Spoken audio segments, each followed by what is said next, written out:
Burr, burr, burr.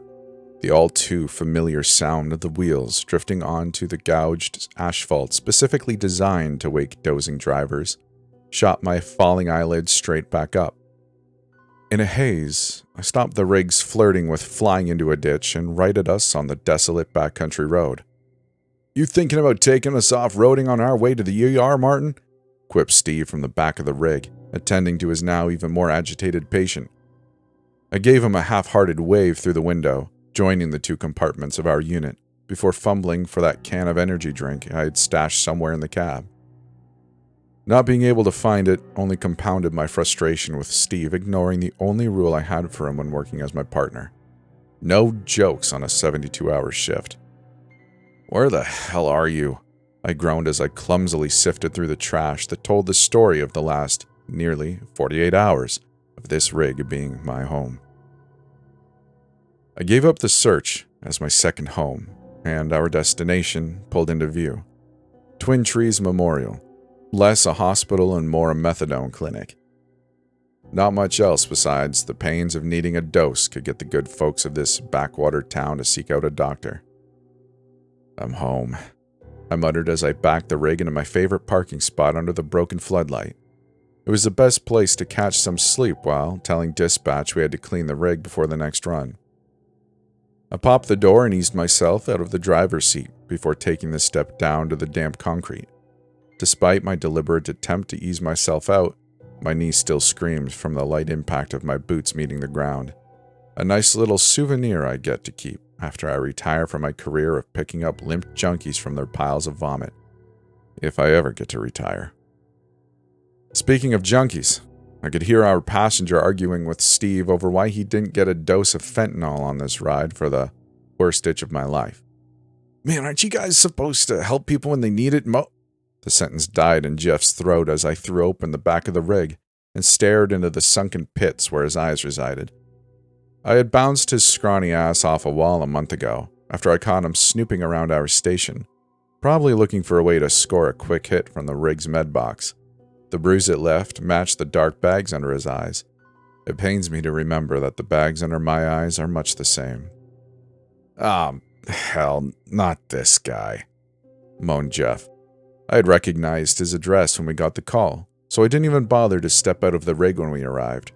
I got some small joy from being able to surprise Jeff as his chauffeur for the night. "We've arrived, douchebag," I retorted back. Steve gave me a disapproving look for my language before continuing what he was saying before I opened the door. "I'm sorry, sir, but I have to follow the protocols for the use of narcotics when I'm treating my patients," Steve said with an apologetic tone that the scumbag didn't deserve. "Yeah, whatever, man, just bring me inside," Jeff cried back. I'm sure that itch had rudely reminded him of why he was here. Steve and I obliged the request as we rolled the gurney inside through the creaking automatic sliding doors that led into the ER. I leaned my back against the wall and tilted my head back as the all-too-familiar chemical smell of the hospital and the beeping of patient monitors tried to entice me back to sleep. I faintly heard Steve giving a textbook-perfect handover report to the charge nurse about Jeff's itch. Steve was still far too green despite being a medic for 3 years now. Everything had to be textbook. No paperwork would be left undone.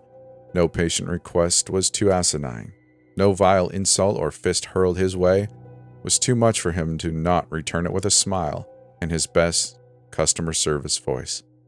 He wouldn't make it in this career. "Bed 6, Martin," chirped Steve, wresting me from my mental fog. After a couple more snarky remarks from Jeff, we were free of him as he rolled onto the hospital bed from our gurney, and he was free to start demanding fentanyl from the nurse who drew the short straw tonight. After a quick stop at the vending machine to catch up with my dear friend Caffeine, we were back to the rig. My lips had barely met the edge of the can when Steve began his routine of thinking out loud about the woes of our patrons. "That's probably the 10th time I've had to pick Jeff up," remarked Steve, as he looked sideways over to where I sat on the rear bumper of the rig. "We really should start having addiction treatment pamphlets to hand out for cases like these." "If they can't shoot it up or snort it, these people aren't going to want anything you're offering," I retorted, as I finally introduced the can to my lips. Well, we have to do something. That's not just this. He sounded exasperated as he gestured back towards the ER. Look at that. You're actually starting to sound like me finally, I pointed out with just a small amount of my relishing in this development betrayed in my voice. Realizing this, Steve straightened his posture and took a deep breath of 3 a.m. night air, an air that has a hard-to-describe weight to it. We both knew it well. Let's call up dispatch and let them know we're clear for the next one, sighed Steve. No, absolutely not, I choked out halfway through a sip. We're going down for an hour cleaning. When was the last time we slept? Steve looked like he was about to disagree, but before he could, the radio crackled to life, giving us both the answer to this dilemma. Unit 652, Priority 3, traffic. Steve skipped over to the passenger side door with an eagerness that irked me to no end, just when I thought I had gotten the Boy Scout to see things my way. Unit 652 copies. Go ahead with your traffic. Steve had regained his usual chipper attitude and was chomping at the bit to go save the world. Unit 652, you have Priority 3 traffic. Sick person, 52-year-old male, 841 Cypress Road. How copy? Unit 652 copies. En route now. Steve replaced the mic in its holder. Time to go, Martin. My knee screamed in protest as I rose from the bumper. I started gathering my words to chew out Steve for not putting us out of service for this call when a thought struck me. Where the hell is Cypress Road? After a 20-minute expletive-filled drive, expletives provided by me, we reached the outskirts of town, and the answer to my question. A bullet-riddled and rusted sign marked our arrival at Cypress Road. I'd nearly blown right past the sign as it barely peeked out from the overgrown grass that surrounded it and the entire side of the road. You ever respond out here?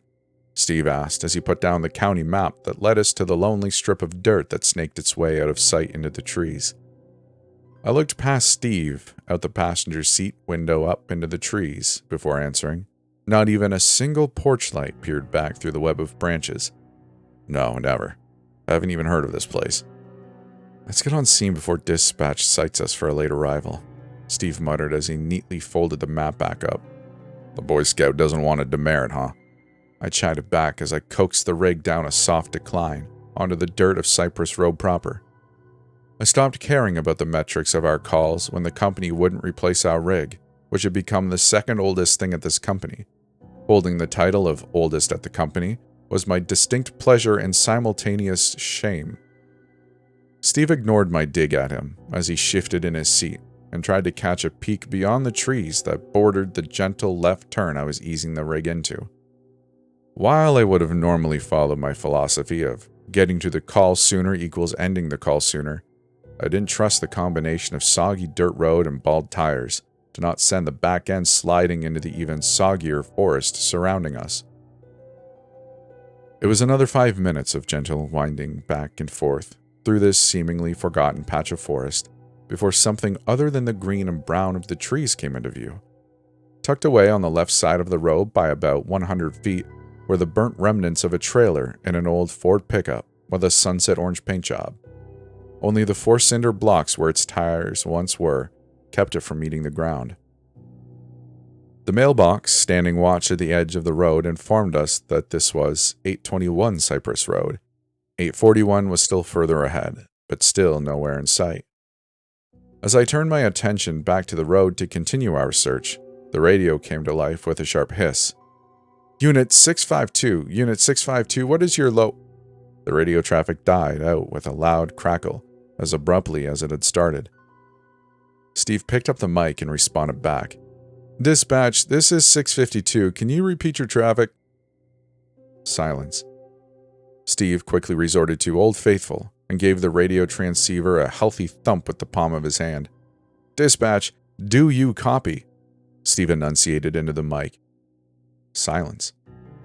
Before Steve could abuse the transceiver further, 841 Cypress Road made its presence known. The road ended abruptly, and directly ahead of us was a monument to stagnation. 841 was simply another trailer, but it had succumbed to rust instead of flames as its neighbors had.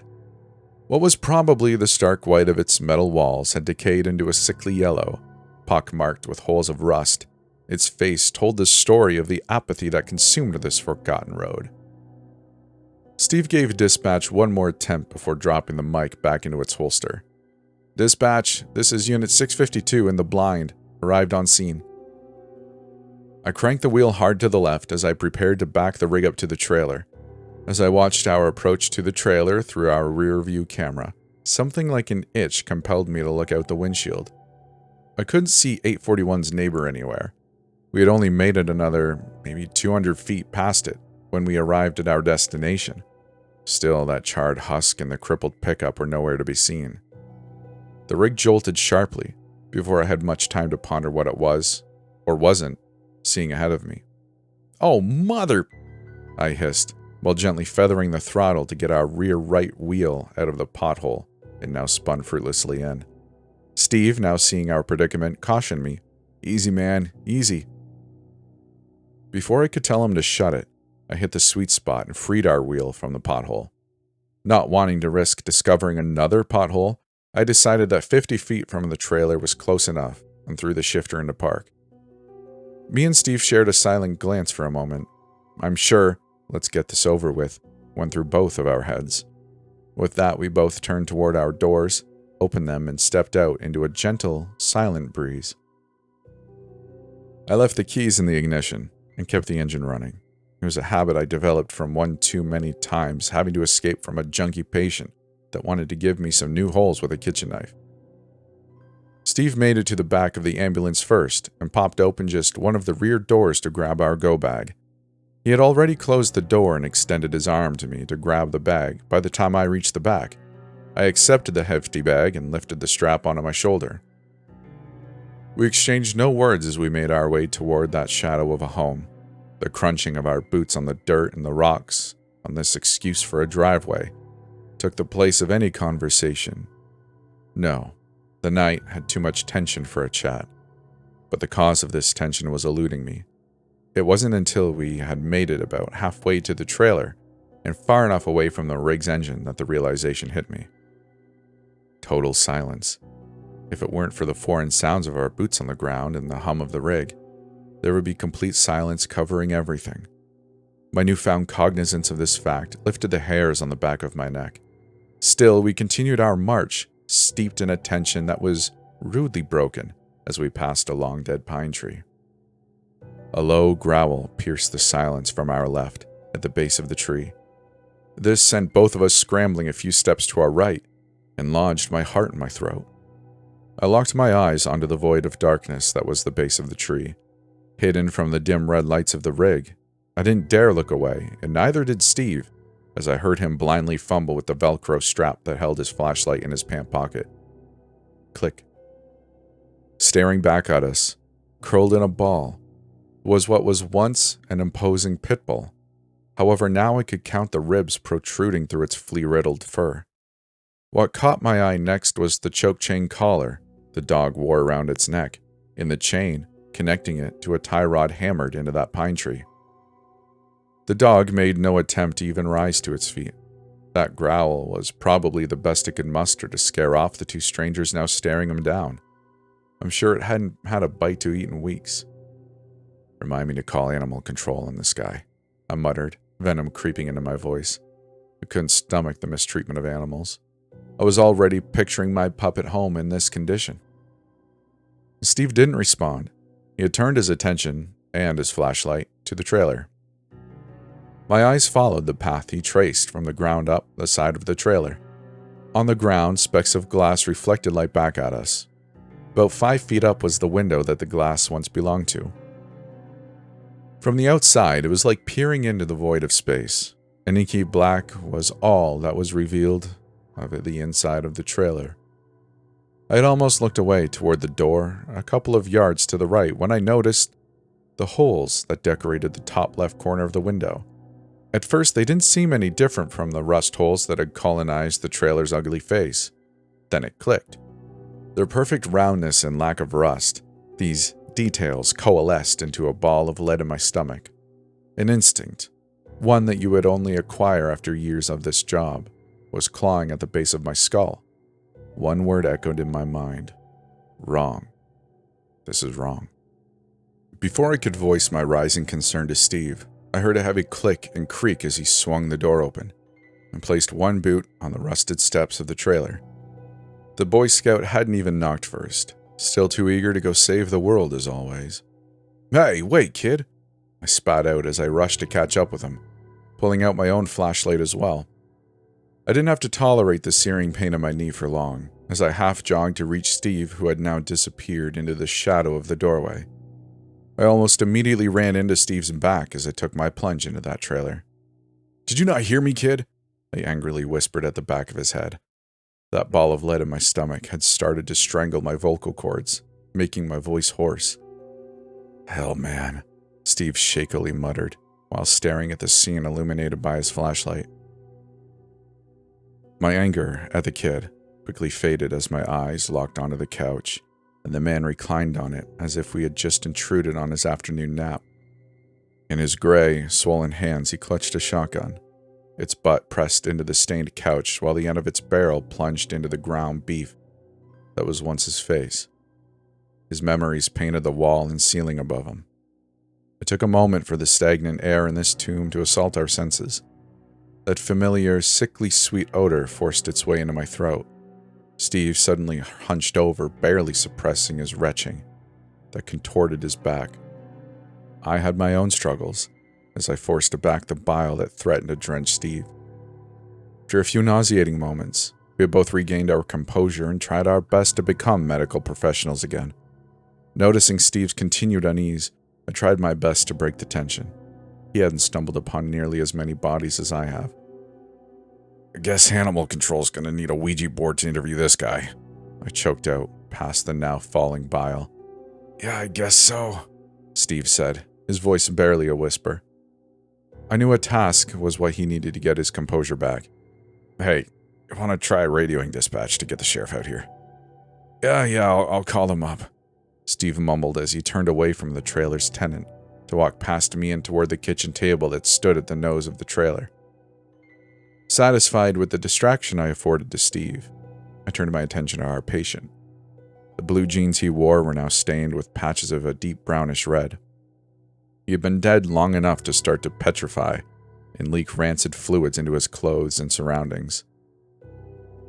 The dirty wife beater he wore told the same story. The only other effect he had on his person was the dog tags glinting back at me. I carefully turned the tags to face me so I could read their pressed metal. Marshall Allen. "Hey, we got a name for our guy here. Alan Marshall," I informed Steve as he fumbled with the mobile radio that was acting up as well. He gave me a quick nod, still facing away from Alan. Not wanting to find any more surprises for us, I decided to investigate the bedroom that waited at the end of a short hallway and its doors hanging agape. With only a couple of strides, I made it into the bedroom, passing what I assumed was the closed door to the bathroom. Shining my flashlight around the room, I found nothing particularly surprising. The cramped room barely fit the bare, piss-stained mattress directly ahead of me. Surrounding it were countless cans of beer and malt liquor. All were uniformly drained of their contents. The picture of Alan's life was becoming more and more clear to me. I returned my attention to the mattress and caught a glimpse of something peeking out from where the mattress met the wall. Lined up neatly between the mattress and cigarette-stained wall was a collection of purses and handbags. Even from where I stood at the foot of the mattress, I could tell this collection had escaped the ravages of Alan's filth. They were all pristine. I was leaning forward to get a better look at this strange assortment when a sound broke out from behind me, sending me straight into standing at attention. Ring, ring, ring, ring. I pivoted and almost immediately spotted the source of that sound that had caught my breath in my throat. A faint blue light pulsed in rhythm with the tones at the swollen feet of Alan. In a few short steps toward the light, I could see the light and tones were coming from a cheap flip phone. The screen spelled out "Emergency Services" as it scrolled across the display. "Hey, Steve, look who's finally calling." The words died in my throat as I noticed the change that had taken place in Alan's lap. Where the shotgun once rested was now our radio sitting between Alan's legs. Fighting against the tension that gripped every fiber of my being, I directed my gaze and flashlight to the end of the trailer. Steve was still there, facing away from me, but the shotgun was gripped tightly in his left hand, facing down towards the floor. Every muscle in his body seemed to be contracting against each other. His right arm was contorted up and backward, as if he were trying to reach for something on an invisible shelf behind him. I was about to approach him to help him when I noticed his head. The position of his head, to be precise. It was contorted at an impossible angle. It was as if someone had wrapped a chain around his forehead and yanked it backward with all their might.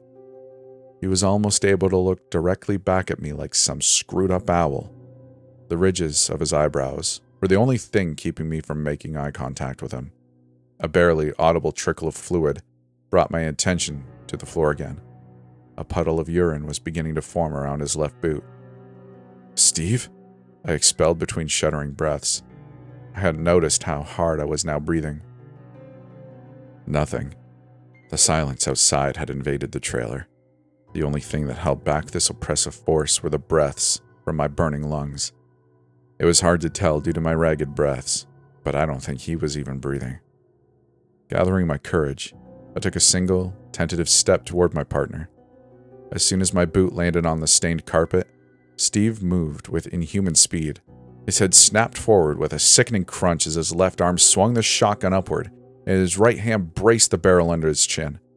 Before the scream could leave my throat, he squeezed the trigger and pelted the ceiling with a hail of bone and viscera. Ears ringing, I watched his body fall backward. The scooped-out stump that was his head met the ground first with a wet thump, and the piece of meat that was once the tip of his tongue bounced across the floor, landing neatly at my feet. An icy numbness washed over me while my stomach churned. Not a word could escape my mouth as a vice gripped my throat. However, the feeling that raged inside me was strongest. It was that same instinct I had since we approached this trailer. It compelled me to bring my flashlight up toward the nose of the trailer again. I slowly guided the circle of light over my partner's limp body. Once I had reached his feet, my arm halted abruptly. I could see something now. Something that had been there directly ahead of Steve but blocked from view when he was standing a moment ago. Two dirty, gray feet with blackened toes were peeking out from a stained and moth-eaten white dress. Mostly hidden but still discernible were the torn remnants of duct tape that appeared to have once bound these ankles. As I soaked in these details, I finally noticed the detail that sucked the breath out of my chest. These feet floated roughly 5 inches off the ground. My mind churned with fear, to the point that I couldn't grasp a single coherent thought. My base instincts took over and commanded me to do the only thing I possibly could. I stepped back with the trepidation of a man on wafer-thin ice, praying that this step wouldn't plunge me into the depths. My eyes stayed locked on the bottom of that dress as I moved, and I saw that its wearer moved towards me the same distance that I thought I had gained from it. I hazarded another step backward, now beginning to enter the hallway of the trailer again. That thing moved towards me, once again. This sick dance we were locked into twisted my stomach and threatened to finally release that bile from my throat. I took another step back, this time reaching back with my left hand to find the doorknob of the bathroom. Nothing. The dress moved closer. Another step. It moved closer. A final step and my hand reached the doorknob, which I twisted with desperate strength. The door flew open, easily, and I threw myself in without daring to look away from the nightmare before I was inside. I slammed the door closed with my whole body. I practically fell backward against the wall, facing the sink, and slumped down into a crouch. The fear had sapped the strength from my legs. Before I could ponder what I was to do now, I felt what seemed at first to be leaves falling onto my head and around me. The sudden sensation sent me scrambling across the ground, deeper into the bathroom towards the shower. "Ow!" I screamed with what felt like the first breath I'd taken in years. I shined my light onto what had fallen over me. Little black squares with white borders surrounding them, all identical in shape and size. I looked upward and saw the shelf mounted to the wall that I must have shaken those squares down from when I slumped against the wall. I crawled closer to inspect the squares. They were Polaroids. I grabbed one to inspect it, shining my light on it. A gasp slipped my lips when the picture's content became clear. The picture was taken standing away from a sunset orange pickup truck. The subject of the photo was sprawled across its back seat, a young girl with blonde hair in a white dress. Her mouth, wrists, and ankles were bound in duct tape. Mascara bled from her eyes that shined with an indescribable pleading for help. My hand faltered and the Polaroid slipped out of my grasp. I grabbed another, and another, and another. Unspeakable things were documented by the photographer. One featured another man, one I didn't recognize. He was holding the girl up by her hair, as if he were commemorating catching a prize bass. Disgust and anger danced around each other in my chest. The final picture I dared to look at showed the girl in her white dress, dumped face down in a shallow dirt hole, bruised, broken, violated. I slumped against that wall again. Tears were welling on my eyes from the depravity I had stumbled upon. When I had the strength to stand, I grabbed the counter and forced myself up, trying my best to ignore the protests of my knee.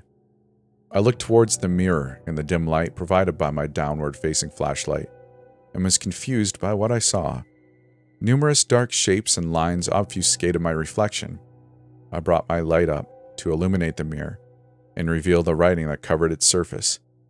"Don't look at her. Don't look at her. Don't look at her. Don't look at her. Don't look at her." They varied in size and legibility, but the dozens of inscriptions all shared two things: their message. And being written in long, dried blood, I looked towards the door. Nothing was trying the lock, nor thrusting its claws through the cheap wood. "I'm not going to die here," I whispered to my reflection, looking back at me. I placed my hand on the doorknob and locked my gaze and light on the ground in front of me. With a twist that felt like it lasted eons, I finally swung the door open. Nothing happened. My throat wasn't ripped out, my heart was still beating in my chest. I slowly stepped out and turned left toward the living room, toward escape, only to find those rotten feet floating directly ahead of mine. My breath grew rapid, then halted, when the stench from the girl in the white dress enveloped me. My eyes watered, but I didn't dare avert them from where they gazed. I prepared myself for the step that would send my body colliding with hers. I moved my foot forward, and with a barely stifled scream, the rest of me followed. But I didn't collide with anything. She had moved back. I was still practically face to face with her, but she had moved. Over the course of the next 5 minutes, we repeated the same dance of a step forward and an eternity of me attempting to catch my breath and ready myself for the next. I almost lost it when we finally reached Steve. My knees nearly collapsed as I slowly stepped over his arm. I couldn't avoid stepping in the blood that had soaked the carpet around him. With 2 more steps, we were at the door that led to my freedom. I cautiously rotated counterclockwise to angle myself to walk backward out of the trailer. She moved in concert with me.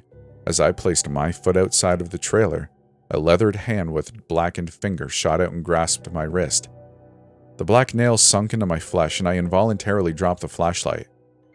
"Stay." The hollowed and withered voice beckoned to me. My eyes still locked on the ground. I struggled in her grasp. With a final, desperate wrenching of my arm, my wrist came free. Deep, burning lacerations wrapped around my wrist, but I paid them no mind. I was out. Still, I continued to walk backward while my eyes burned a hole into the ground. But she didn't follow. She stayed hovering at the doorway and soon vanished from my field of vision. With the light of my ambulance at my back guiding me, I continued my march towards escape. A whimper coming from my left, at the bottom of the dead pine tree, halted me. The dog. With several sidesteps, I made it to the dog. I gambled being bitten and fumbled around for the collar. I found the clasp and opened it. The dog moved with a surprising amount of speed for its condition, into the woods to my left, without a sound besides paws scrambling over twigs and dirt. With a few more steps, I also realized my freedom. I closed my eyes when my hand met the handle of the door. With a deep breath, I threw the door open, turned and jumped into the seat. I cautiously opened my eyes and looked around the rig. There was only me. I threw the rig into drive and raced away from that forsaken place. I nearly careened off Cypress Lane several times, but it didn't matter. Distance was the only thing that mattered. I don't remember the drive, or reaching the station, or all my coworkers asking where Steve was. Everything has been foggy since that night. The police asked me if I was on something, and they questioned me about the bodies found in that trailer the next morning. My answers weren't good enough for them. I spent the next night in county lockup. Even that far away from Cypress Lane, I found it hard to look at anything other than the floor. I was met with a surprise the next morning. They had worked overtime combing the trailer for evidence due to the strange nature of the crime. The lack of my fingerprints on the gun and the angle at which Steve fired it cleared me of most suspicion. Still, I know they're keeping a close eye on me. That doesn't matter much to me now. I'm dealing with a problem at home now. It's hard to get back to a semblance of a normal life after what I saw. It's not just about trying to feel normal again. It's difficult to get about my daily life and chores and taking care of my pup while I keep my gaze pointed at the ground. That dirty white dress hovers in front of me all throughout my house. She talks more now, too. Home. I want to tell you about a curse I have. It's not a loud curse. There are no magic sparks or green smoke. It's a very quiet curse. So quiet that I didn't even notice right away. The spell is cumbersome and rare because it has to be cast on yourself at least 9 times before it works. I've had it for a few years though, and I've done my research. It's called Hapa Mapalu, which can be translated simply as yesterday was better. It's quiet because we all have a lot of yesterdays, and most of us have a good deal of tomorrows. Who is to say how one day measures against another? Hapa Mapalu knows. That's who. One day, the happiest day of your life will be behind you, and you'll never feel it go, floating softer than the wind. One day, the sun won't be quite as bright as the day before, and the flowers will seem a little more gray. Did the sound of laughter always have that cynical ring to it? Did she always hesitate so long before saying I love you too? I thought it was my imagination at first, but since then I've seen it so many times, there can be no doubt. I know the look on their faces. If you don't know what I'm talking about, then try to imagine a dog that runs back and forth through the yard all day, chasing butterflies and its shadow and every passing scent along the breeze. Yet every night, someone pulls out one of the fence posts and moves the wall in a little closer, just a couple inches at a time, until the day the dog runs out of the house and into the fence which has crept so close. The dog can't run. It can hardly turn around. But why did it ever think it had space to run? And why does it miss something it couldn't have done? That's the way it has always been, and that's the way it will always be. Sound familiar yet? Hapa Mapalu knows, and tomorrow won't be any better, but people can learn to live just fine like that. As long as it's only a little bit every day, they can get used to it before it gets even worse. And before you know it, your body hurts all the time, your food tastes rotten, and life is as bad as it can possibly be.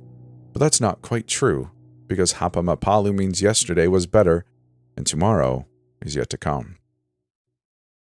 The cripple may look back on his limping days with nostalgia. You hardly notice how easily you draw breath until it begins to rasp through a throat worn, dry, and raw. You don't feel your skin until it breaks out in marks and sores, or pay mind to your sight until the shadows start playing tricks on you. I know I didn't pay her the attention she deserved until her heart was forever closed to me. But that was yesterday, and who knows what tomorrow will bring. Hapa Mapalu knows. If you could roll back the time, you'd hardly recognize the two of you standing together, you and who you used to be.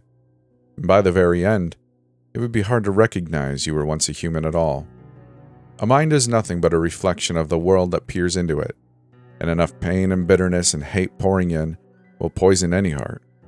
And whether mind follows body or body follows mind matters not when both are driving each other inexorably into the monstrous, the abominable, the profane.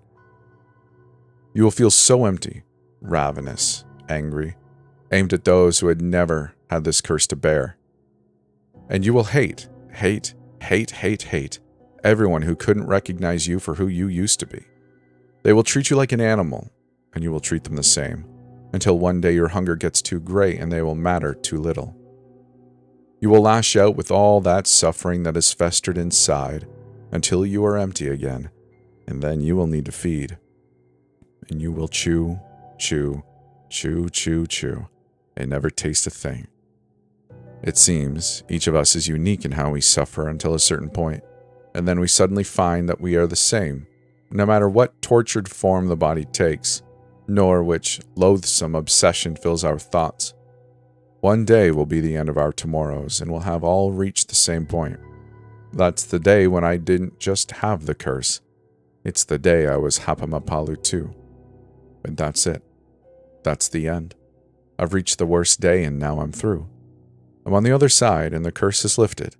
And suddenly all my tomorrows are better than my yesterdays, and the rest of my life is just a game to see how much happier I can be. Then I can't wait for every day to show me what treasures it held secret from all my days behind. If you don't show up, who will ever know what those treasures could have been? Hapamapalu knows. Say it bright and clear in your head, loud enough for me to hear you. Hapamapalu. Nice, clean, crisp words. Hapamapalu. It's fun to say, and you feel your lips bubble together like a newborn infant. Because that's what you are, you know. You're a new beginning. And now that you've said the name 9 times, it's my new beginning too. Tonight is the night I lost my mind and found something better. It's the night I found you to take my place. I did not fear death, even in my final hours. I can't say that I had no regrets, but I know of no other actions or circumstances in my life which could have led to a greater serenity at the end. At peace with myself and the world around me, I slipped into that final sleep I did not expect to wake from.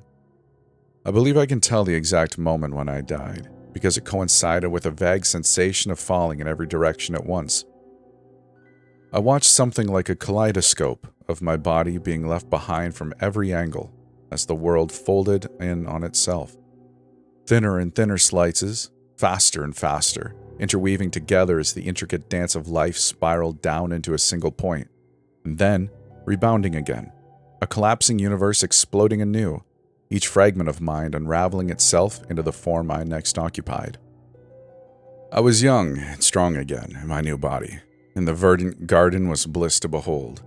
Every luscious plant around me grew in perfect symmetry without the slightest blemish or rot, and the branches of every tree fit perfectly into place with the others as though puzzle pieces locked together. There were animals too, squirrels and deer and wolves, and many others walking openly without scurrying or stalking. No displays of fear or hunger for one another. The warmth of the sun and the richness of the air was so nourishing that I never felt the urge to eat or drink in that garden, and so too must the animals have been able to coexist so perfectly. Some of the creatures spoke to me, or at least they spoke to one another, and I found no barrier in understanding them. The birds sang with contentment, and I found the song so much more beautiful than any on earth, where they must have often been warning of danger or defending their territory from rivals.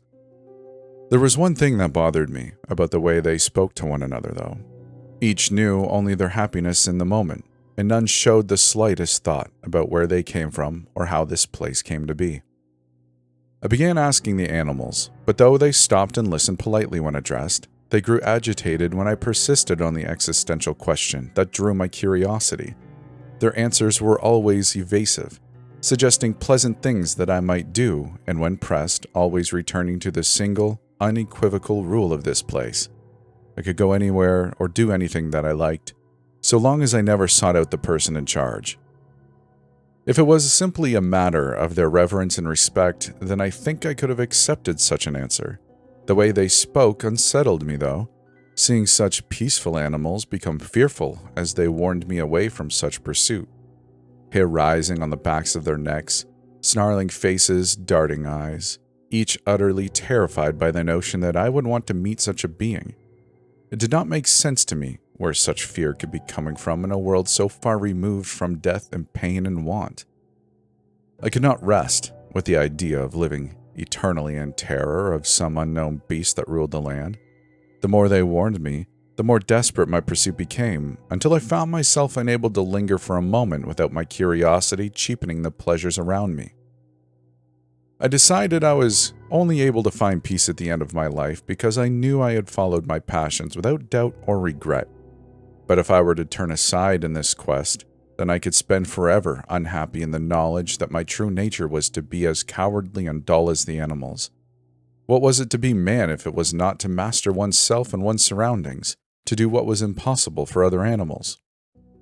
All this time I didn't find a single other human, and I convinced myself that I was being put to some type of cosmic test. Perhaps there was one afterlife for the animals, and only once man has proven himself worthy is he able to elevate to an even greater paradise that he has earned. I imagined all the other humans in their mighty palaces looking down at me and laughing to see me scurrying around after the squirrels as I proved myself their equals. I knew the animals must know more than they pretended to display such fear, but none were willing to tell me what I needed to know freely. That is why I set about making a trap, digging a pit in the soft and fertile earth where I might extract an answer by force. The creatures here were so trusting and stupid that I needed only to ask a badger to come stand by me where the leaves covered the hole for it to willingly oblige. The unsuspecting creature's weight burst through the concealment at once, sending it to tumble down, whereupon I immediately sealed it inside with a large stone over the hole. I hadn't counted on quite how easygoing the creature could be, though. It continued to disregard my questions about the creator of this place, and showed no fear of me despite my power over it. Even trapped in the dark hole, the badger slept peacefully at the bottom, as though it was its den. Forced to escalate my approach, I used 2 sticks to start a fire on the end of a leafy branch, and thrust this into the hole. Finally, I had its attention, as the badger whimpered, cowered away from the flame, pressing itself flat against the wall as it wailed in answer to my inquiries. The badger said the ruler of this place lived among us, but I would never find him by looking. I could only act in such a way that made him find me. It was so gratifying to finally get an answer, even one as enigmatic as this. For the first time, I felt like I had power over the animals and was no longer their equal. I allowed the badger to escape, and gathering up as much fuel as I could, I set my burning branch into the foliage and watched it spread. I watched the flame smolder into a roaring fire, and relished the thick plumes of black smoke curling into the sky.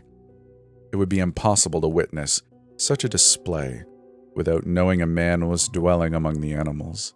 The Creator would find me, and at last I'd have the answers I sought. The rich air nourished the flames more than I expected, however, and they did not stop at the edge of the fuel I collected. Soon the sparks had leapt into the branches, and from one branch to the next, so perfectly fitted together, the fire raced. The birdsong turned to one of panic, as they took flight in mass around me, but the animals so long unaccustomed to fear were slow to react.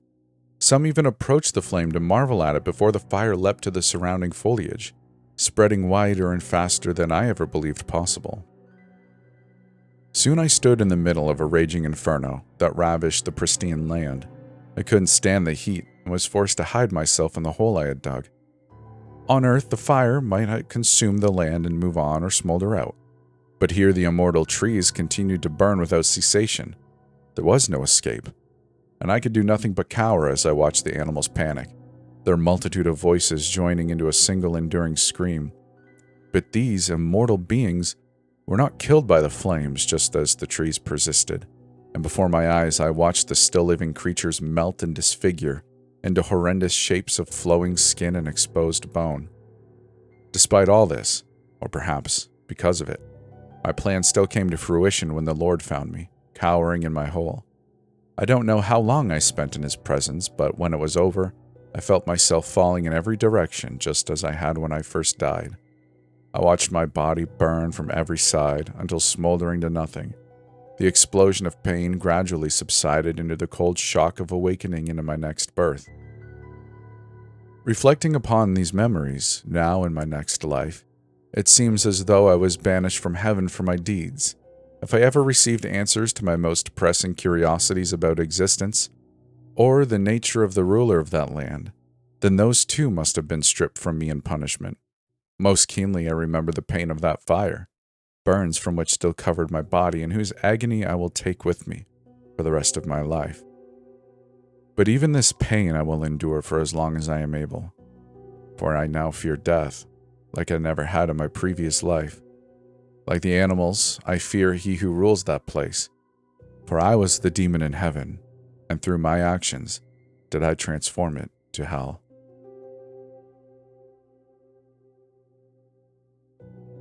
Something strange happened to my brother, Alex. He is normally a very stoic man, rarely showing any emotions aside from when he laughs. The most he can give me is a half-assed side smile or a faint chuckle. The only way to get any confirmation from him is by directly asking him how he is, which he is at least very honest about. He isn't depressed, as far as I know. We just suspected that he just isn't that good at expressing emotions. But one morning, things were different. Me and Mother were downstairs in the kitchen eating breakfast.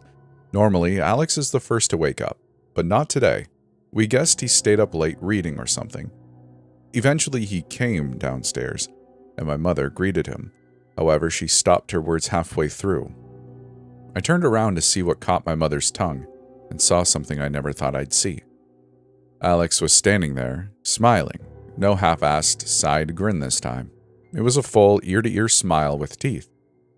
It was a normal smile, but seeing it on Alex's face, it felt much more significant than it probably was.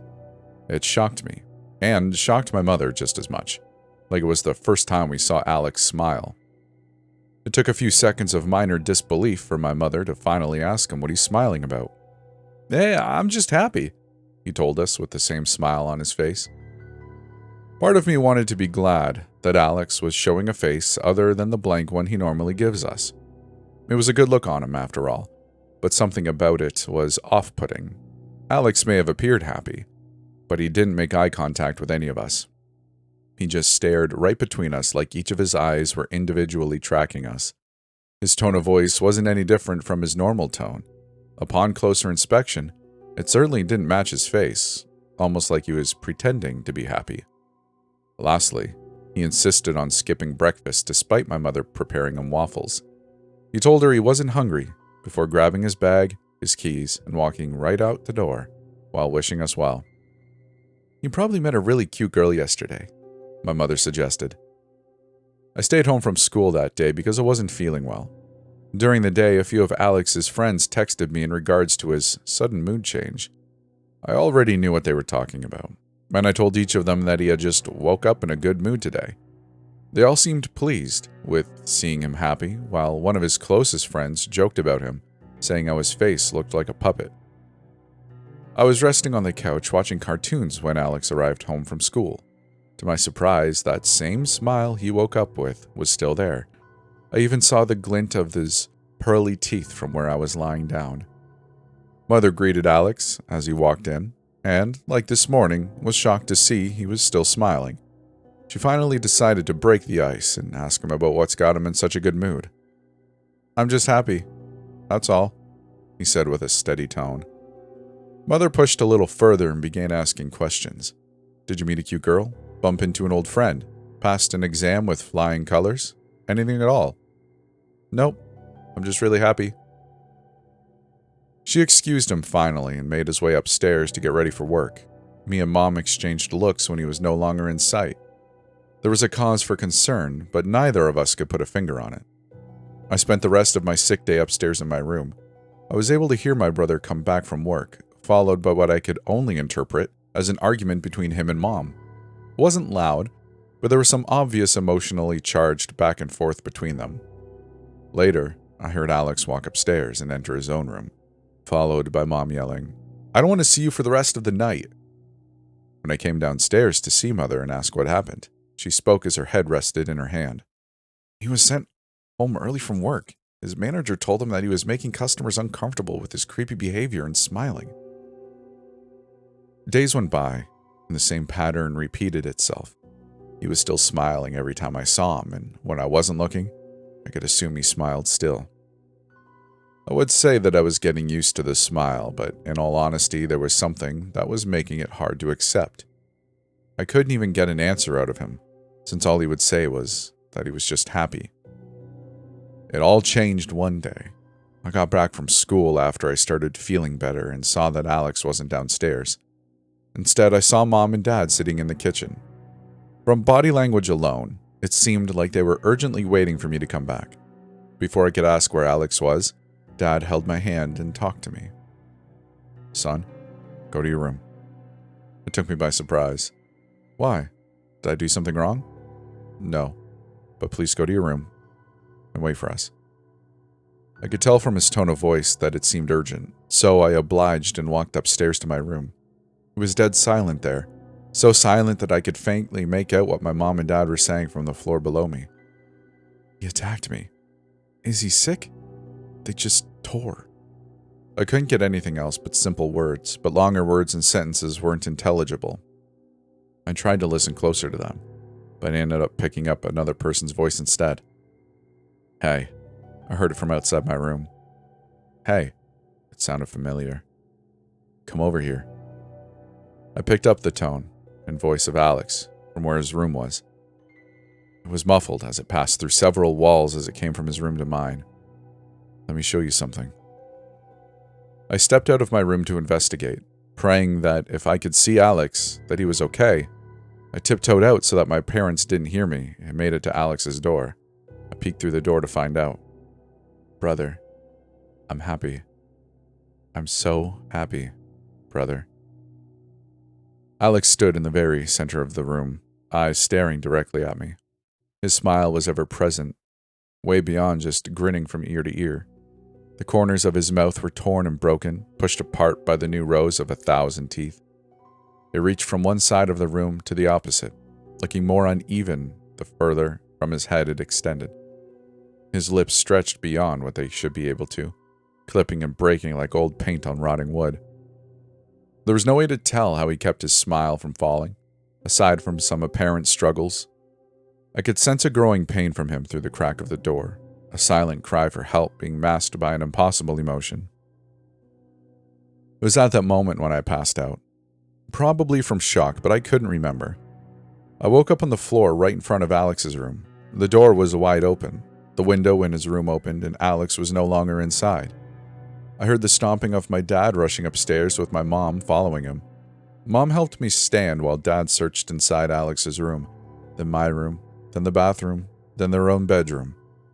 It was clear that wherever Alex was, he wasn't in our home anymore. As of writing this, it's been several weeks since Alex went missing. We tried to go to the police, but the trail ended up cold. Mom and Dad are still clearly shaken up from what happened and have been extra attentive to me and my health as a result. I can't lie when I say I was pretty shaken too, but I'm not so scared of what happened to Alex. It scares me more to think about where he is now and what he's doing with that sick, twisted smile of his.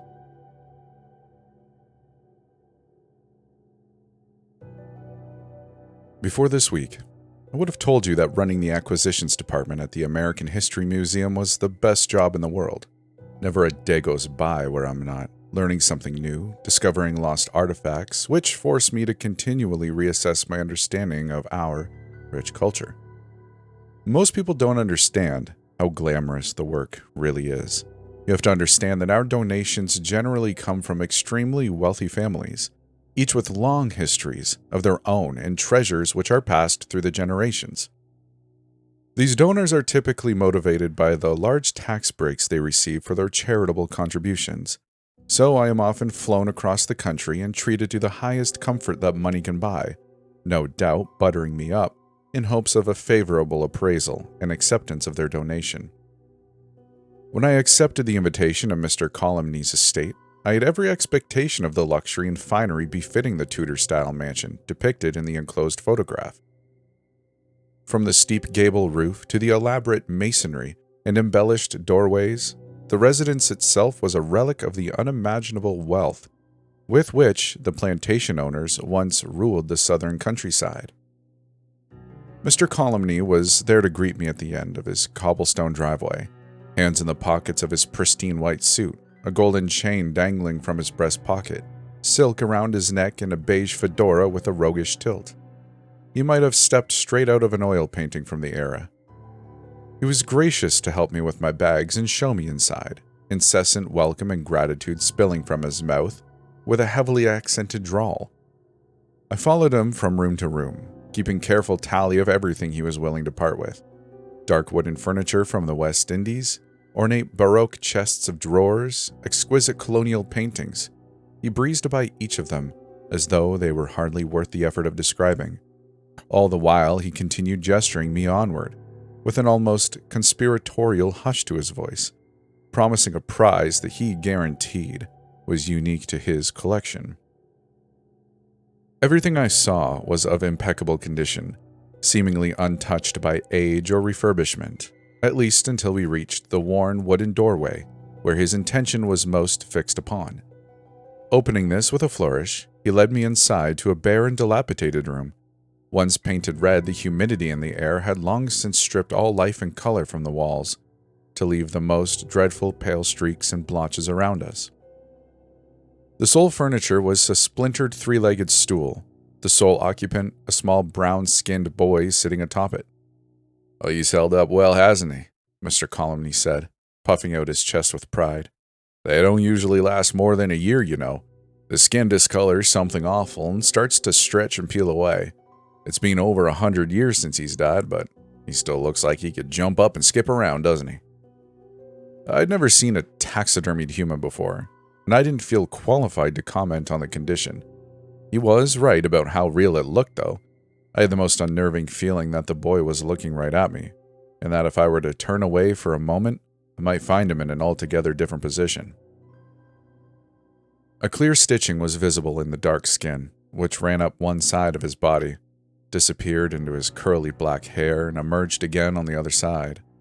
His eyes were made of glass, but a stern judgment still lingered in his furrowed brow, as though he knew exactly what had happened to him and blamed me for his fate. "Would you like to know the secret?" Mr. Colomney pressed with a hot whisper down the back of my neck. "Why the skin stayed so fresh?" He waited for a moment, and continued without the least bit of encouragement. "Even modern taxidermists couldn't preserve someone this well, because they all make the same mistake. They'll wait until the subject is dead to begin the tanning process." Mr. Colomney rolled back on both of his heels, puffing out the gold on his chest and looking immensely pleased with himself. Then, to address the shock and disgust on my face, he added, "Don't worry, it was all perfectly legal. The boy was my family's property after all. It's better than what could have happened to him. Now wouldn't that be an interesting exhibit in your museum?" Still too shocked to address the macabre sight, I professed interest in returning to inspect the rest of the house. Mr. Colomney became indignant, though, insisting that this was his rarest and most valuable possession. I told him directly that our museum would not feature such a disturbing display, visibly angering the man whose voice quivered when he next spoke. He told me that he would give nothing to any museum with such a selective view of history, and that I was no longer welcome in his house.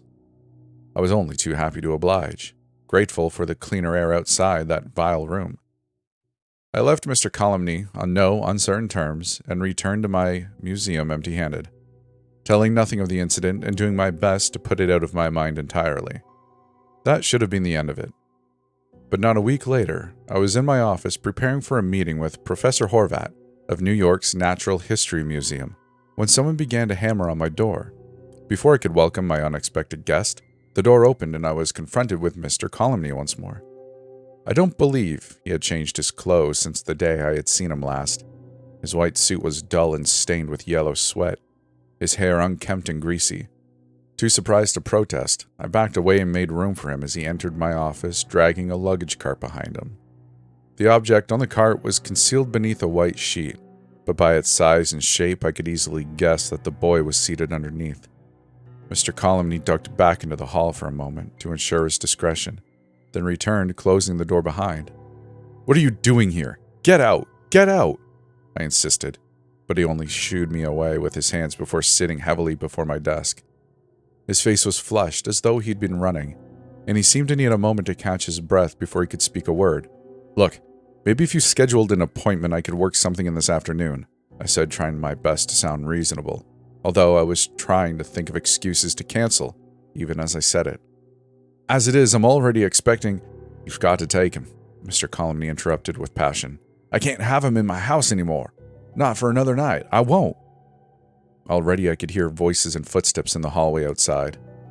The thought of being caught by Professor Horvat with this wretched thing in my office was too much to bear. "There's a storeroom on the right," I replied, automatically. "Hurry now. You can leave it there for the time being, but you must retrieve it this afternoon. Do you understand? And don't think about skirting off either. I know where you live, and will have it shipped back at once if you do not return." He thanked me profusely, and together we wheeled the cart into the adjoining room. There were more questions that I wanted to ask, but there was already knocking on the door, and there was nothing that could be done. Professor Horvat entered, regarding Mr. Colomny with surprise and perhaps even revulsion, as my disheveled visitor pushed rudely out of the room. The sudden thunder of footsteps outside indicated that he was running as soon as he got the chance. Fortunately, the meeting was otherwise undisturbed, and none of my colleagues were wise to the fact that the taxidermied boy sat concealed in my storeroom. It was no great shock that Mr. Colomny failed to return that afternoon, but I was caught up with other appointments and didn't have a chance to dispose of the boy that day. In fact, the whole situation was so out of the ordinary and surreal to me that I hardly thought about it when I returned to work the next morning. When I did arrive, the whole museum was in an uproar over an ongoing school field trip that had misplaced one of its students. The whole building was searched from top to bottom, and I was so distracted by the ongoing efforts that I didn't spare a thought about the strange events of the previous day. It didn't return to my attention until I had joined the search, only to find a second taxidermy child in the storeroom beside my office.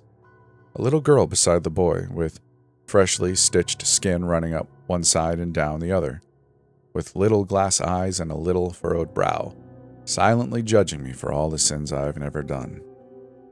"It wasn't my fault," I told the glass-eyed children. "I didn't do anything to either of you, and I would have stopped it if I could, but of course, that didn't help them in the least, and they couldn't stay here, and it would only be a matter of time before the missing student was identified. I keep them both in my house now, waiting to hear back from Mr. Colomny. The house I visited has been sold already, and I can't exactly ship them back to the innocent people who live there now. I know I should burn them, or bury them, or chop them up, or throw them in a lake. I know I shouldn't feel guilty for what happened to them, but I can't even hide them in the closet without feeling ashamed. Instead, the boy is sitting at my kitchen table, the girl propped up beside the dresser in my room. I didn't do this to either of them, but I know that if I treat them poorly, or ignore how they suffered, and I find a third has joined them one day, then that one will really be my fault, and that would be as bad as stitching them up myself. So I wish them good morning and good night. I read to them from the paper, and I keep the light on when they're alone in the room, and I wait for the day their brows are smooth and I catch them smiling again." As a young child, I was abducted from the basement of my childhood home and taken somewhere that I still struggle to quantify or explain. I suppose this is my attempt to put down as honestly as possible what happened to me, and hoping open-minded individuals might find this story. This was well over 20 years ago. I was 8 years old with 2 siblings. My older sister Denise was 10, and my younger brother Howie would have been 5. We had a very conventional American Midwestern upbringing. My parents were fairly happy, and we all shared a beautiful home in a nice neighborhood, riding the high of 90s consumerism. My childhood was extremely happy up until a certain point. Things changed when my sister and I created an anomaly, a haunting of sorts, in the closet of our playroom as children. The dolls assembled in the closet we had designated as the Barbie Theater and took their seats. The spooks and thrills we felt began to elevate as the first choreographed spooky occurrences interrupted our peaceful cinema-attending dolls. My sister was the architect of this story, and I followed along, absolutely terrified. Tensions grew as the story built to the crescendo. Woody from Toy Story was possessed by a demon and rose from his seat, high into the air, turning to gaze at the audience. Bedlam has been established for the crowd of Barbies, and our pretend fear had become quite real. Our emotions were palpable as the Barbies began their exorcism, calling for Satan to leave Woody as he began to shake and convulse before the theater screen. We snapped back to reality when the room suddenly went dark for a split second, and the light began flashing rapidly. Denise and I turned to each other and screamed, clutching one another in desperation. Our senses came back to us quickly. Mom was unamused, standing in the doorway of the playroom, switching the light on and off, informing us she'd been calling down the stairs for 5 minutes. And we can't just get sucked into games when we have to go brush our teeth and get ready for bed. Holding hands, Denise and I ran out in front of Mom so she would create a buffer between us and the looming unknown of the basement stairs when the lights went off. One of the most agonizing parts of my childhood was that very real fear of monsters and demons snatching at the heels every time I flew up the stairs after playtime, and that night it was an especially present sensation. Admittedly, parts of my memories have faded. I'm rusty on the exact order of things, but I remember the hole in the wall showed us closely enough after the haunted movie theater game that I connected the two events in my mind. Denise and I made a spooky story for the closet, and a few days later, a spooky dark hole showed up in the wall on the other side of the closet. It just made sense to me. Howie actually noticed the hole first. I got home from school and Mom asked me to get Howie from the basement where he was playing. Going to the stairs, I looked down and saw Howie was hunkered into the corner that was a few feet from the bottom of the stairs. He was on his hands and knees, with his ear pressed to the floor, like he was looking for something underneath a shelf, except it was just the wall. I wasn't too thrown off by this. Howie was 5 and a weirdo to boot, so I yelled down at him to come upstairs. My mother said from the other room to actually go get him and not to just yell. Rolling my eyes, I made my way down the stairs to Howie, who was still not acknowledging me in any way. When I got to him, I placed my hand on his back, and he jolted like he was startled. I asked him what he was looking at, and he got up off his hands, and while sitting on his knees, he pointed to a hole in the corner. It was about the size and shape as if someone had ripped the corner off a playing card and traced it out. Inside it was pitch black, somehow blacker than black. Something about it made my tummy hurt.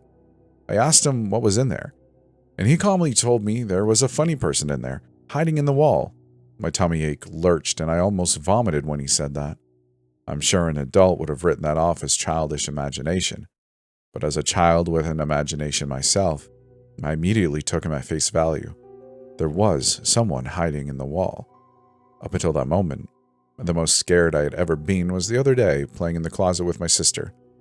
More scared than when a thunderstorm took out the power and a tree branch broke through my bedroom window. More scared than sneaking behind the couch while my parents watched Interview with a Vampire last Halloween.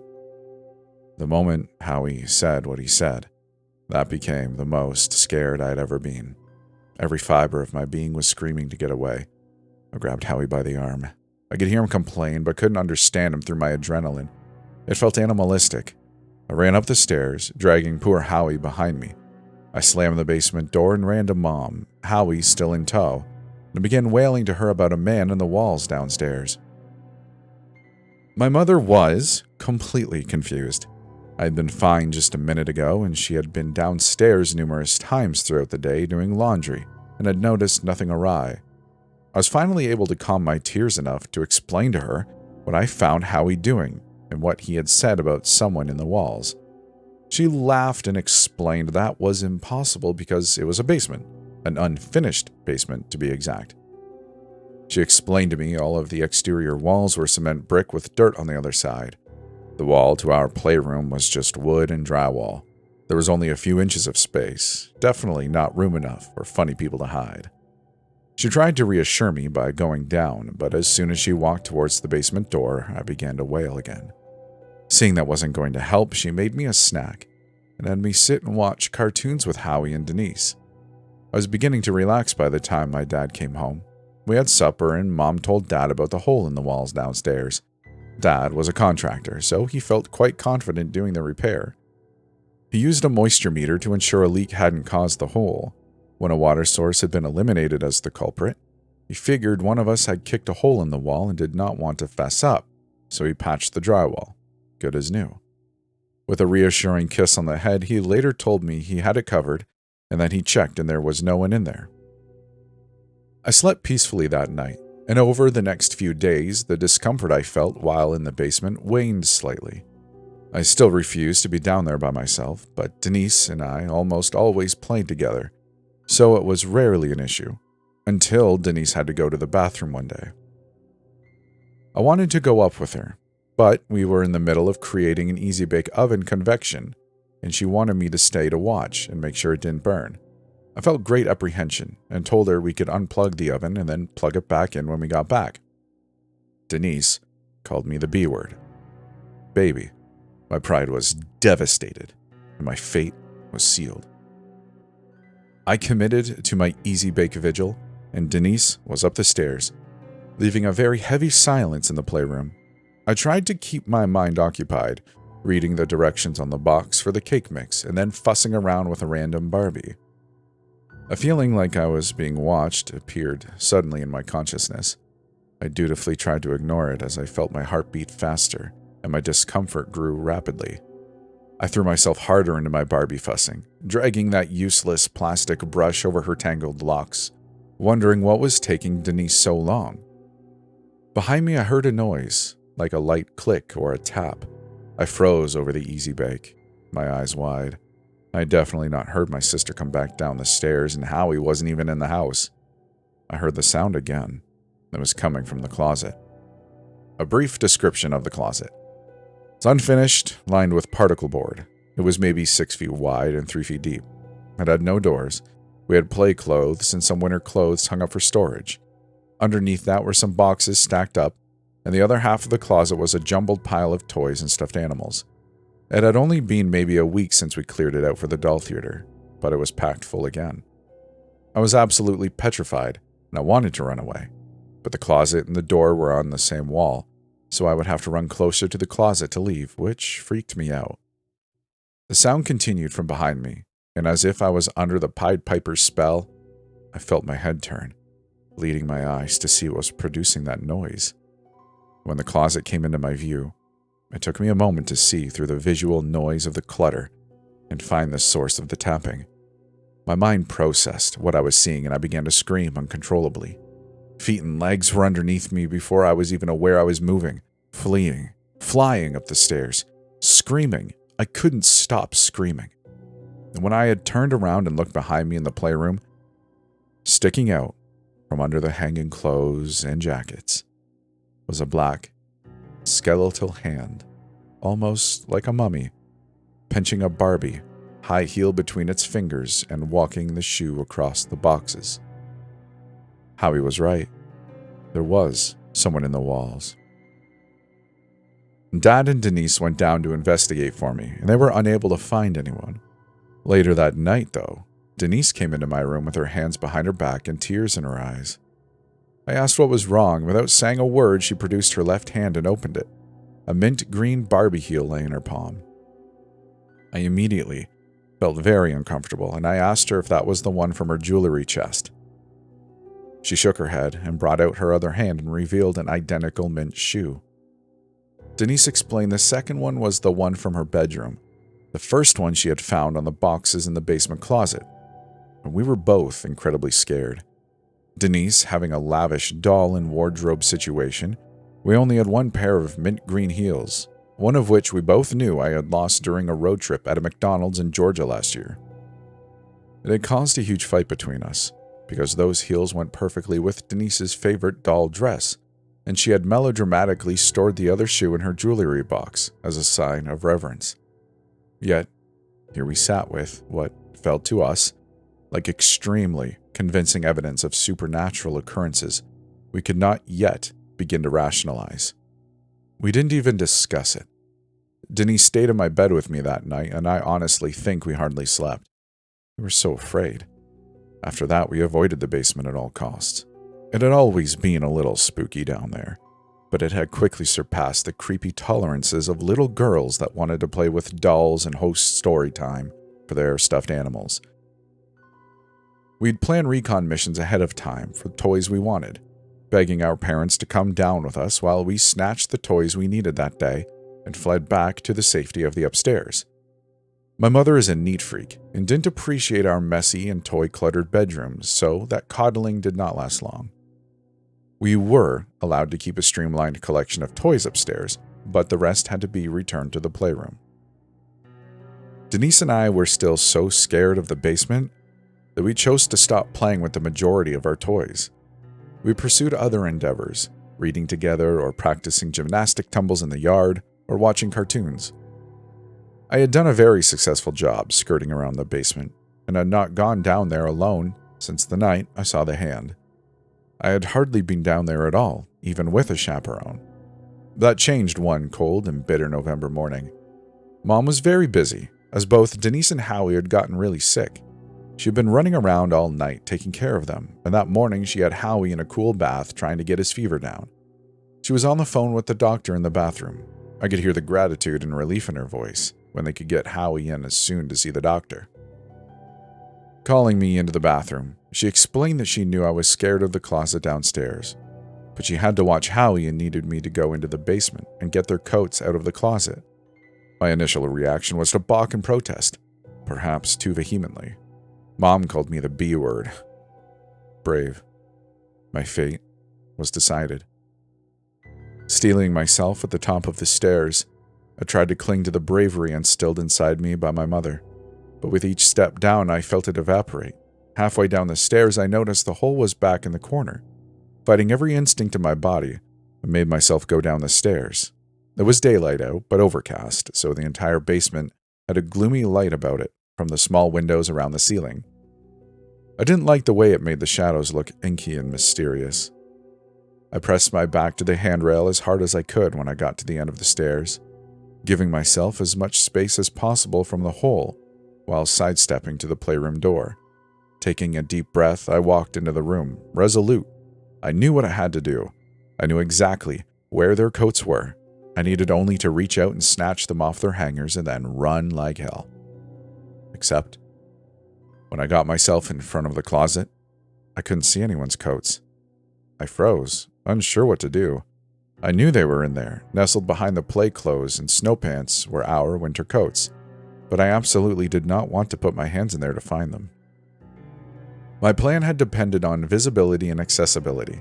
Weighing my options, I decided the worst outcome was disappointing Mom.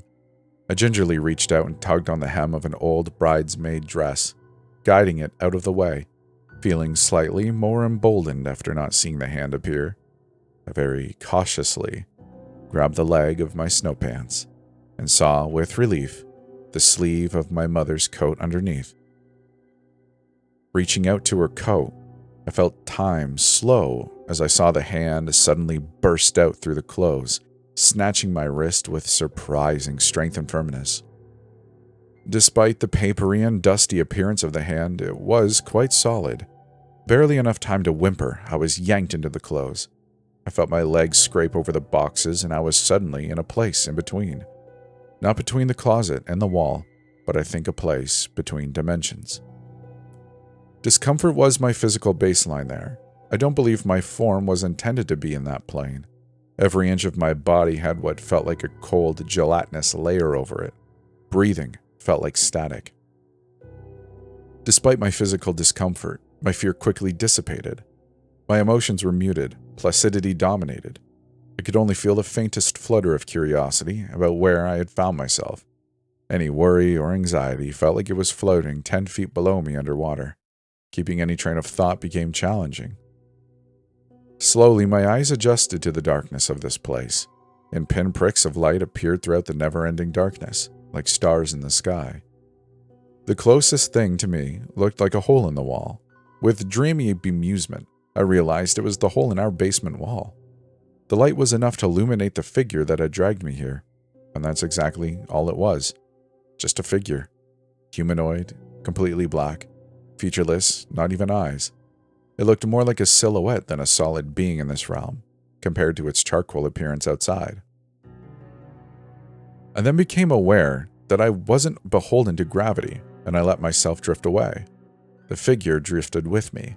Although I didn't mind them as much here, they didn't seem as scary now.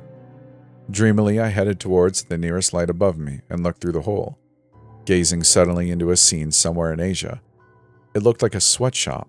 Rows of women hunched over whirring sewing machines. A man roamed around and screamed at them. Instantaneously, as soon as my eyes laid sight on this scene, I could feel every person's emotions in that room more vividly than I have even felt my own. The strength, the fear, The misery, the resolution, the defeat, the hope. Everything washed over me at once, and it felt amazing. Pure, unadulterated human emotion. Even the bad was intoxicating when experienced this way. After a while, I let myself float onward to the next light. This hole opened in a hospital room somewhere in the world. The people looked white, but I couldn't understand what they were saying. I didn't need to know the language as the scene was universal. A very pregnant woman was in the process of giving birth, the father by her side and the doctor and nurses surrounding her at the bottom. I watched and felt everything in the room as that new life was brought into their world. The exhaustion and pain from the mother wrapped in unbridled joy. The acute stress and self-assuredness of the staff as they rushed to monitor the baby and mom. The relief from the father that his family was safe. The sheer love of the parents as they looked down on their newborn. The confusion and pain of the infant that couldn't understand his shockingly cold and bright surroundings. Onward I moved from that vignette, towards a new light. This one was much dimmer. It was a fairly dark bedroom, but you could tell it was daylight outside from the light around the window. A woman was lying in bed. I could hear her crying. More impactful, I could feel her sadness.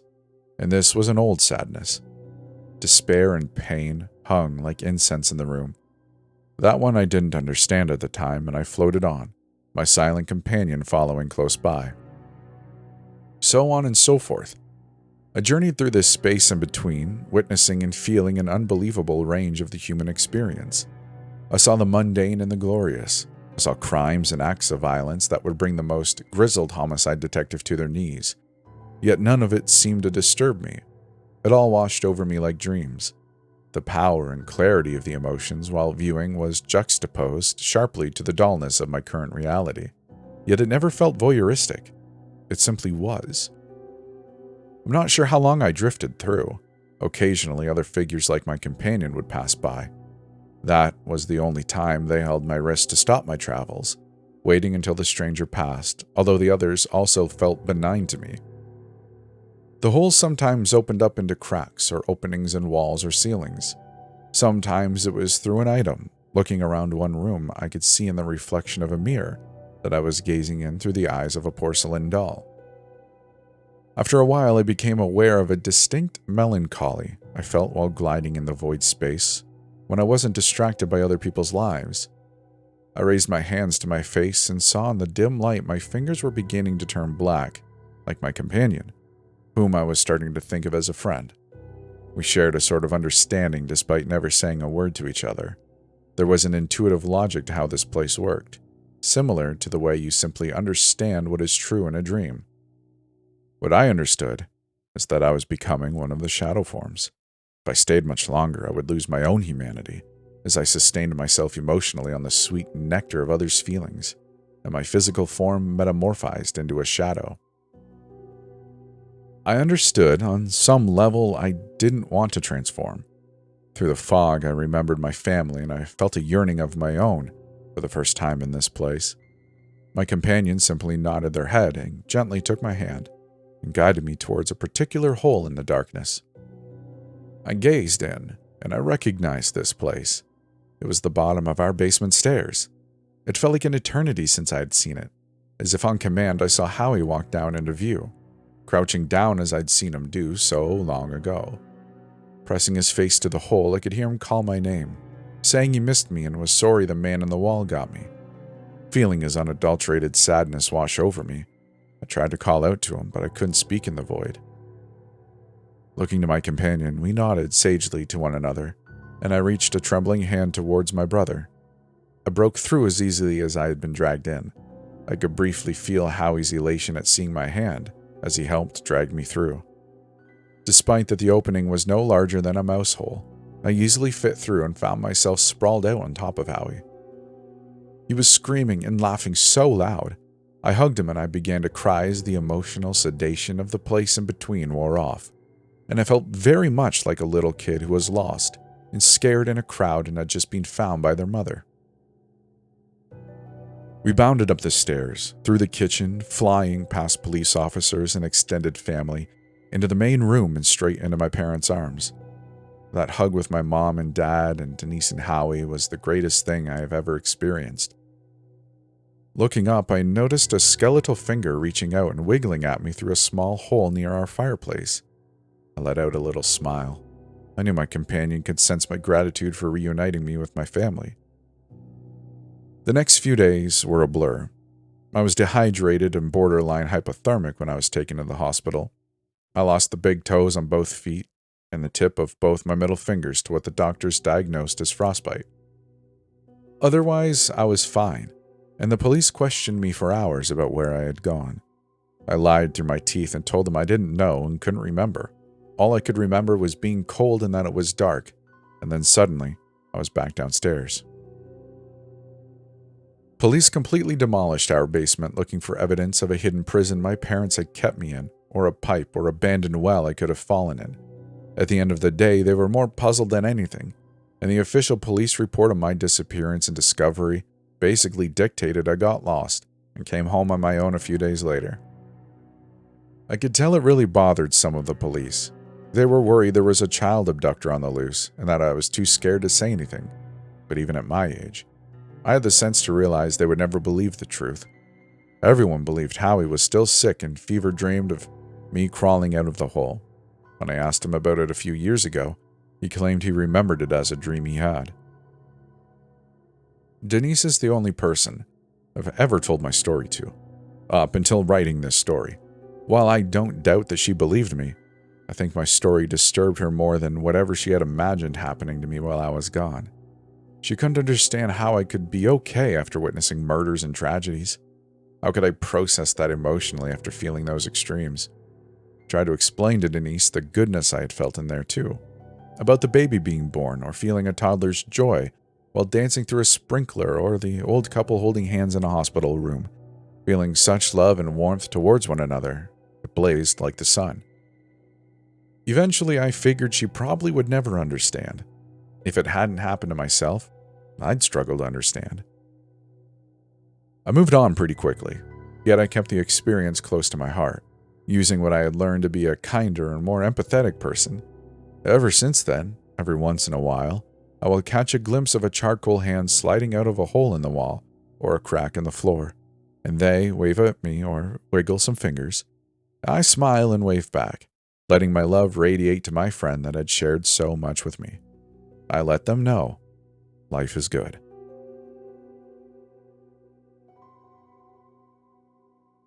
There's nothing wrong with physical attraction, opening the door to a relationship. I wouldn't even mind if she only wanted me for sex, because I understand that physical intimacy breaks down social barriers and makes it possible for us to get to know each other on a deeper level. I'm worried that my girlfriend wants to use my body for something else though, and it's been keeping me up at night. When we first started dating, I used to think it was cute, how she liked to watch me fall asleep.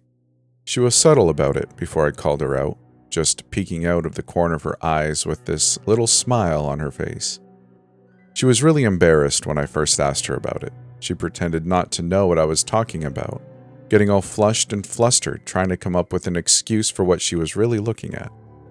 Eventually, she admitted that she always had trouble falling asleep though, and that watching me breathe was relaxing and soporific for her.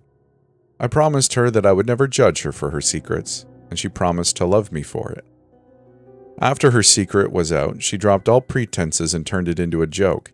She'd use 2 pillows under her chin to prop up her head, turn practically horizontal in bed with her legs dangling over the edge, and just stare at me with her wide hazel eyes. It was the first of many quirks that would transform her from a stranger into my best friend, and I cherished all the little building blocks that made her the only one for me. Then came the day I lost my job.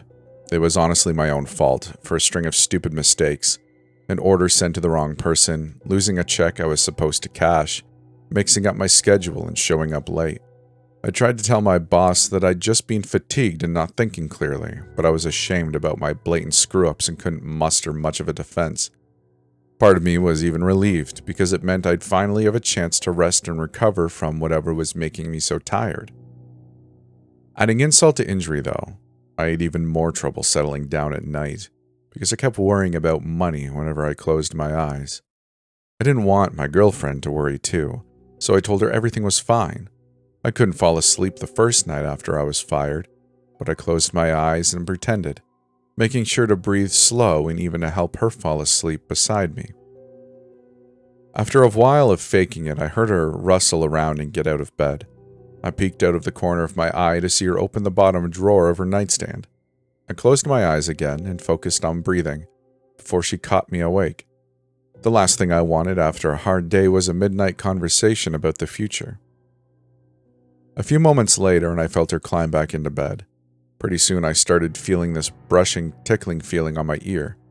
My first instinct was that she suspected I was awake and was trying to test me, so I concentrated really hard on laying still and breathing slow. The tickling intensified to a persistent itch, though, growing more and more powerful and intrusive as it moved deeper into my ear. I jerked upright when I couldn't take it anymore and swatted at the itch, expecting my fingers to close around a feather or whatever she was harassing me with. I didn't predict the hard mass of squirming legs like a centipede. I let go out of a dumbfounded shock. That was a mistake. It reacted to my touch by burrowing deeper into my ear. The sensation was now coming from inside my head, more than it was on the exterior. I tried to snatch at it again to pull it out, but something sharp stung my finger and I yanked away. Another mistake. By the time I realized what was going on, it was almost entirely inside me. My girlfriend started shouting, but I was so distraught that I couldn't process what she meant by, "Don't hurt it." I ran to the bathroom and turned on the light just in time to see the last inch of the creature kick and squirm and wriggle inside my ear. My girlfriend appeared behind me in the mirror, wringing her hands and averting her eyes. "What do you mean, don't hurt it?" I asked, her words finally getting through. The interior itching feeling was already subsiding, but I felt heavier and more tired than ever. "You had a bad dream," she told me. "Come back to bed." I wanted to believe her so badly. I stared into the mirror, at the reflection of her wide eyes, and all I could think about was all the nights she'd watched and waited for me to fall asleep. I turned without saying a word and pushed past her. She didn't try to stop me until I had reached her nightstand, and by then, it was too late. I pulled open the bottom drawer and saw a glass jar half buried amongst her socks and underwear. She tried to pull me away, but I managed to lift it out and look inside. At all the squirmy, crawling, bug-like creatures crawling around inside. At the two empty glass jars beside it, I sat and stared while my girlfriend's words washed over me. The lapping of cold water I was too numb to feel. "They aren't so bad. I've got them in me too. They need to be somewhere warm and safe. And you promised not to judge me. Why won't you look at me? They won't forgive you if you try to leave."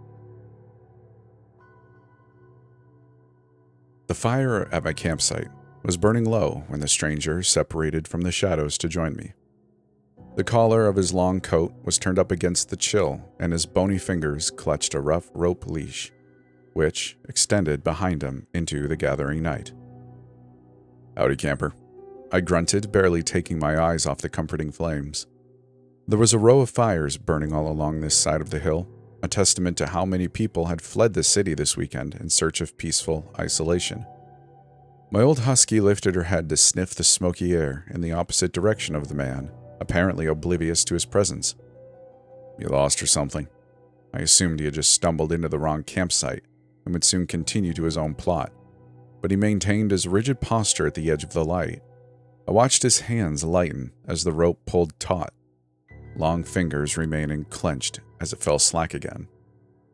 "You got a dog too?" I broke the silence again, shifting uncomfortably on my uneven stump.